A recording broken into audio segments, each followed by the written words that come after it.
All right. Um, I think that I am live, and it seems that there's already a few people watching, which is cool. And I'm not really gonna really look at the chat, just so you guys know, because I'm planning to save this so that people can watch this later. Oh, hi, Matthew C. Hi, Yorick. Cool that you guys are both here. Good to see you.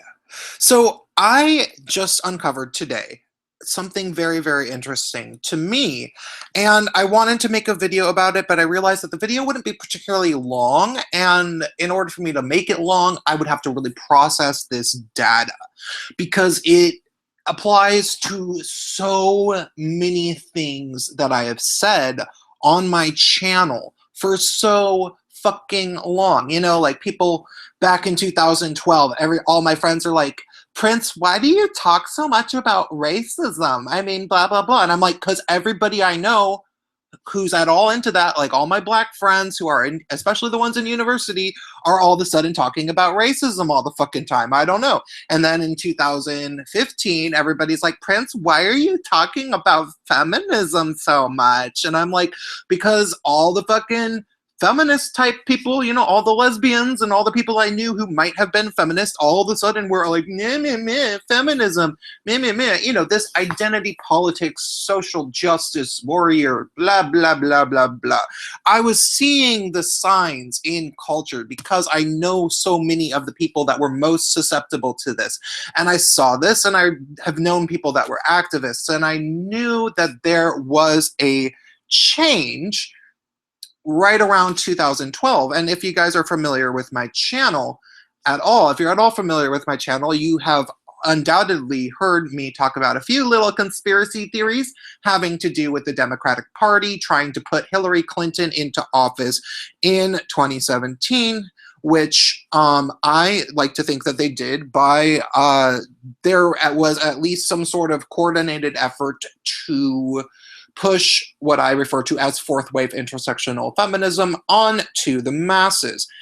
And I believe that it really started around 2012, even though the components of the individual pieces, you know, there was the Black Lives Matter type, there was the black activism that was already there. There was also the feminist activism that was already there. There was also vaguely in the periphery the Islamic, but that really only really came up over the past couple of years. That wasn't a big part of the narrative. However, around 2012 was when it was no longer enough to just not be racist and to not be sexist and to not be anti-LGBT. No, no, no, no. Then microaggressions came out, and even your best friend might be secretly racist. If you're a black person, you gotta check those white people's privilege. They might be secretly racist. And it was this very sudden thing. And, you know, I always thought to myself, well, this probably has to do with, you know, the divide and conquer, the Occupy movement, blah, blah, blah, blah, blah. And it just had to do with Obama being secure in his second presidency and blah, blah, blah, blah, blah. Well, all of that I think is true. However, it turns out that there was a missing link to this that made it all possible, which is why it was all so sudden, which somebody who was on my live stream earlier, and I forget exactly who it was who said this, because I was eating while he pointed it out to me, but we ended up looking at the article, which I'm going to screen share for you guys right now. This article, which, did I already close the window? Did I already close the window? No, I didn't. Okay, I'm going to screen share it with you right now, because this is the missing link that makes all of the whole organized, like, thing where this gigantic cultural social justice warrior movement, where it kind of comes together, and it's why it came up so suddenly. And somehow I never knew about this, which is really odd. And I wonder how many other people know about this. So yeah, here I'm going to screen share this article and for whatever reason, this is the, okay, go away. So, and we can't really see it very well, but it's from Business Insider. And this is from 2012, May 21st, 2012. And keep in mind, when you look at this, so the NDAA legalizes the use of propaganda on the US public. I wasn't entirely sure it was illegal before that, but makes sense. And you know what else happened in the year 2012? My favorite blog was born. Everyday Feminism came out, which I believe is just a propaganda site that was designed to put Hillary Clinton into office, which I have discussed in videos before. They actively tried to smear Bernie Sanders during the primaries. So let's look at this, what this has to say. The newest, I hate reading over this because it's hard to read, but it's the newest version of the National Defense Authorization Act, NDAA, includes an amendment that would legalize the use of propaganda on the American public, reports Michael Hastings of BuzzFeed. Back when BuzzFeed was kind of cool. And was Michael Hastings the guy who his car mysteriously crashed? Or was that a different guy who worked for BuzzFeed that was actually doing intrepid reporting at the time? I'm not really sure. Maybe I should open up another tab and look up Michael Hastings really quick. Basically, you know what? I don't, and the thing is, I don't really need to go over that article so much. Hastings, oh, he did die. He did die. He's dead. This is, oh my God, I didn't even realize that till right now. Okay, Michael Hastings was born, the American journalist, author, contributing editor to Rolling Stone, and reporter at BuzzFeed. He was, let's look at his death. Was he the guy who died in the, he was the guy who died in the car. Let me guess. Single vehicle automobile crash in his Mercedes C25 coupe at approximately 4:25 a.m. in the Hancock Park neighborhood. The witnesses of the crash said the car seemed to be traveling at maximum speed and was creating sparks and flames before it fishtailed and crashed into a palm tree. Really? Really? So the guy who broke this story, the newest version of the National Defense Authorization Act, includes an amendment that would legalize the use of propaganda on the American public. This is the guy that there's a conspiracy theory going around that they hacked into his car, made him drive at maximum speed, and crash into a fucking palm tree or whatever.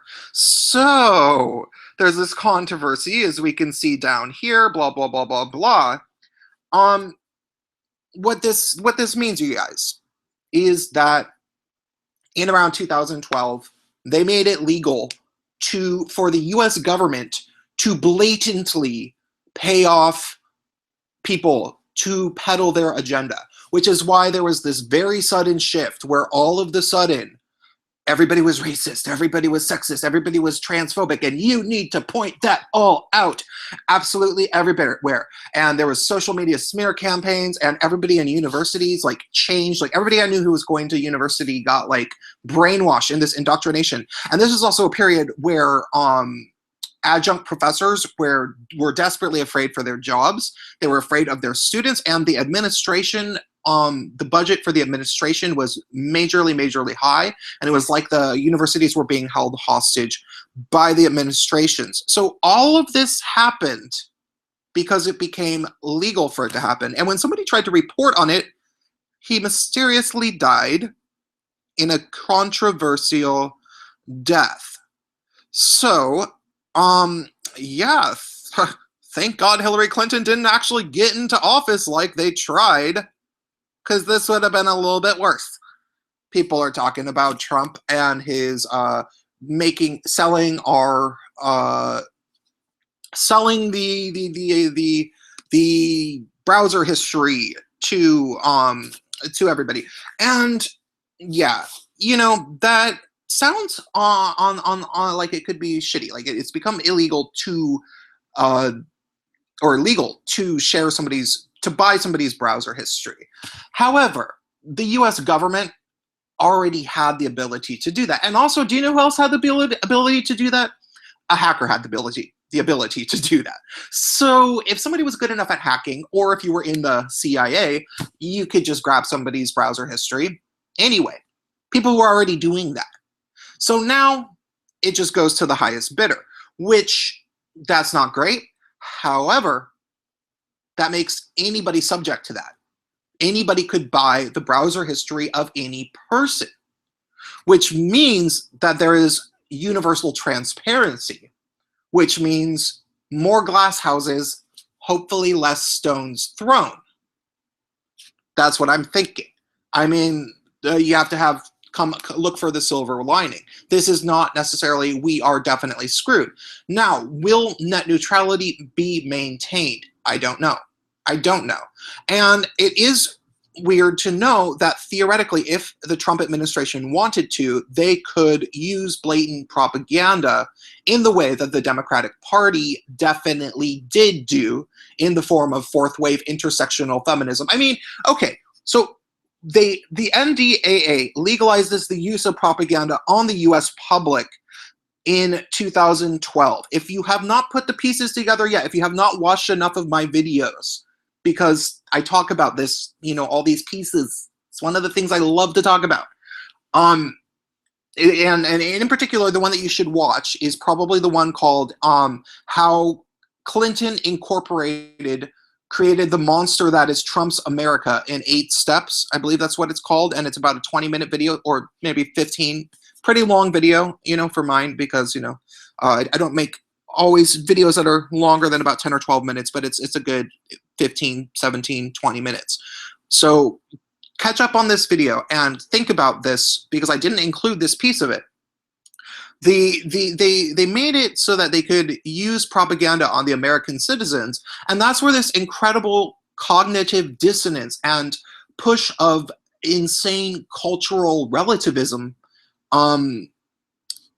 ended up. Like that's how it ended up happening, because in order to justify Hillary Clinton going into office, which is what they tried to do starting in 2012, all of media, social media, blogosphere, and universities tried to brainwash American citizens with propaganda. That's what it is. It's massive, large scale brainwashing tactics for the whole populace. They tried to do that. They tried to get the entire American populace to vote for Hillary Clinton or else. But in order to do that, they had to simultaneously break up the Occupy movement and distract it to a different thing, because, you know, Hillary Clinton is a corporate show, and Occupy was the epitome of anti-corporatism. So they had to break up the Occupy movement, and I think that they did that with Black Lives Matter. That was convenient. Then they had to also frame Black Lives Matter as a feminist movement, which is self-contradictory, because feminism is widely thought of by people who I respect, who and you know, they make a lot of sense. Like Tree of Logic thinks that feminism is the thing that really led to the destruction of the Black family and has led the Black population in the United States to be in extreme poverty. So they have to try to make feminism and Black civil rights go hand in hand, which is why Black Lives Matter is so wacky, because it doesn't really work that well to pair the two things, because like feminism in a lot of ways encourages single parent families, and that's not really been that great for the Black family. And then to add insult to injury, Hillary Clinton had to try and make sure that her ties to Middle Eastern governments, Islamic governments, were happy, like the Saudis and everything. So she had to try to tack on a pro-Islam thing. So we were combining Black civil rights, feminism, and pro-Islam were the three kind of staples of this propaganda campaign, which is why SJWs are just insane. I mean, you know, if it was one sort of thing, like if it was just feminism, if there was this giant propaganda push towards simply feminism, it might have worked. It might have worked. But they tried to do 3 things at once that were just not, you know, they were not compatible flavors. That would be like drinking a cocktail made out of milk, orange juice, and what's it called? That alcohol that settles your stomach, that tastes kind of like licorice. I don't know, milk, orange juice, and absinthe, or fucking black licorice. Just add it, just three very incompatible flavors. No one's gonna swallow it. So that's what they tried to do. And yeah, I'm just finding this interesting. I was also watching Sargon of Akkad's video just right before I started going live about the Media Matters thing, where there's basically the government. How do I say it? The government think tank designed to re-engineer all of media by fighting back against people that go counter to the Democratic Party's propagandistic narrative that they legally are actually peddling now. And what I wonder is the Democratic Party still able to push this narrative? This is that completely legal, even though they're not actually in power? Like, are their backers able to do it through them? I mean, I suppose they are. I suppose there's nothing. I suppose it's a free for all. And what I'm amazed by is that there was even a barrier to begin with, that the government wasn't already able to push propaganda. I mean, who passed that law that made it so that it wasn't? Was that that's what's kind of interesting to me. But what's also interesting is now that it's a free-for-all, maybe it just wasn't allowed to be pushed in academia, because academia has been completely eroded. They no longer teach kids how to be a critical thinker. They now just teach kids stupid, basically indoctrination. And it seems as if the government made it legal so that they could order the universities around and tell the kids exactly what to think, and that's completely illegal. And yeah, it's scary. So I don't want this video to be too long, but I do want to say to you guys that are here, and you guys are calling me woke. I'm not woke, I'm wake. But hey, it's one of the, I think one of the dudes who directed me to this article is in the chat. If you want to give me a shout out, tell me who it was, because I don't remember if it was Buckshot Sancho or Huckleberry Productions. It was one of you guys though who showed me this, right? It makes a lot of things clear, and you can go back on my videos. I might include this into a video, or I might not. It's basically just kind of like, do you guys know about Darwin? Darwin had his whole theory of evolution, but he couldn't make it make sense without some missing link animals, and then he found the missing links. And it was Buckshot Sancho is who introduced me to this article. And it's just so funny that it was right under my nose. Like, I could have found that there was an actual specific legislation that made this moment in time. Because when this changed, when it became legal for the Democratic Party, who was in power, to push propaganda, it had a profound impact on my personal life, like my social life. All of my friends succumbed to it. And I don't know, for whatever reason, I've always been a very, very skeptical person due to my upbringing. I didn't have anybody to trust growing up, because I came from a very torn family, and nobody in my family liked each other. So I kind of just had to fend for myself and figure out what was reality. And I've just never, I've just never fallen for bullshit. So as soon as the change in 2012 happened, and as soon as it became legal for the government to push propaganda, I was like, whoa, something is going on. And am I crazy, or is everyone else crazy? I'm thinking everyone else is crazy. And apparently I was right. Hi, God Pikachu. God Pikachu, I'm noticing you.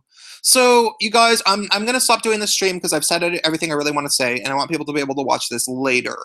But if you guys want me to go to VidCon, I'll stay on a little bit if some people donate to Super Chat, because I really want to go to VidCon, because nobody knows what I look like, and I have a faggy voice, naturally. and I can go and I can dress up like a trans trender. And Jeff Holiday is talking about going and seeing how long it takes for him to get kicked out. And I think he's going to be with Blair White. And, you know, if they don't know who Jeff Holiday is, they certainly know who Blair White is. And Jeff Holiday, you know, is a white guy with dreads, which is very problematic. That's very problematic. And I'm kind of friends with Jeff Holiday now. I've met him before, and I was on his stream with Wizard of Cause, and him, which is the YouTube Saints, which you guys should all subscribe to the channel. They do a podcasty thing every Sunday, and it was quite fun. And Blair White was on it, and Poisoning the Well was on it, and I don't know who else was on it. But Jeff Holiday and Wizard of Cause have very good chemistry together. They're quite funny as co-hosts. So you guys should check that out. And I would like to go, and I haven't even told Jeff Holiday about this plan, but I could go with a camera and dress up as a trans trender, put on a little bit of a disguise, put on a, you know, trans inclusion button on my shirt or my jacket that I will be wearing, and pretend to be a trans trender. And I will video Jeff Holiday getting kicked out and see who gets him kicked out, because he is a white guy with dreadlocks. He will probably get kicked out. And then I will see who is the person who got triggered at Jeff Holiday. And I know I don't look like a fag, Jeremy M., but I can still dress up like a trans trender. Anyone can dress up like a trans trender. It's not hard. So when people get triggered by Jeff Holiday, if I scream at Blair for being true scum, you'll be welcome as their queen. Yeah, maybe I should do it. Maybe I should be the person that gets triggered at Blair. And it could be entirely staged. And then I can interview people about how triggered they were by Blair and Jeff. And I'll be like, I cannot believe these people. I mean, have you seen the things that she has a video called Black Lives Matter is trash. That is so problematic. That's so problematic. And I can interview people about how problematic they are. And they won't know. They will have no idea. And I will have a bunch of footage of a bunch of triggered SJWs talking shit on camera about Blair and Jeff. Wouldn't that, okay, so if you guys want me to do it, donate to fucking Super Chat so I can afford a ticket. Okay? Okay? I know you want me to, yeah.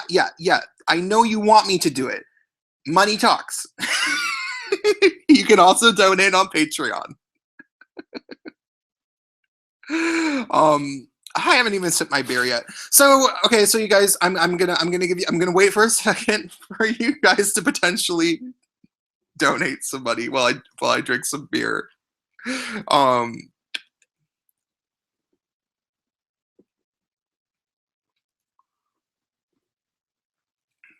Help me on Patreon. Yes. It's cool, you guys. You don't have to do it. It's cool. I understand. Okay. I think I'm going to end this stream now, but oh, how much you need pimpin'? You know, I don't really know how much I need. It's hard for me to okay, here's the reason why I don't know. It's hard to know how much AdSense is going to be totaling up, but you know, I'm actually drinking Old English. Yeah, I'm drinking Old English. So, yeah, but you know, I depends on if I get tickets sooner than later. But you know, if somebody, I should actually look into prices and see how much it's going to cost, and I'll try to do that by, I don't know, soon. All right. It doesn't look like anyone's going to give me any money. Okay, bye. Thanks, guys.